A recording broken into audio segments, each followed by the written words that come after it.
సార్వత్రిక ఎన్నికల ప్రచారంలో భాగంగా కేంద్ర హోంమంత్రి అమిత్ షా ఇవాళ రాష్ట్రానికి వస్తున్నారు. ధర్మవరం బీజేపీ ఎమ్మెల్యే అభ్యర్థి సత్యకుమార్ తరపున ఆయన ప్రచారం చేయనున్నారు. ఇక్కడ జరిగే సభలో అమిత్ షాతో పాటు చంద్రబాబు కూడా పాల్గొంటారు.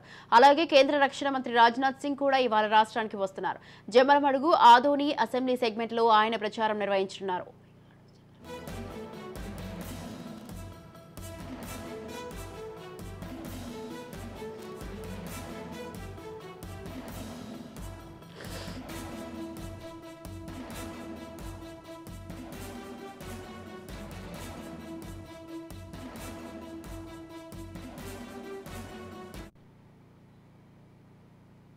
తెలంగాణకు తగినన్ని నిధుల్ని ఇవ్వడం లేదని రాష్ట్ర ప్రభుత్వం ఆరోపించడం కేవలం ఆ ప్రభుత్వ చేతగానితనమేనని ప్రధాని మోదీ విమర్శించారు.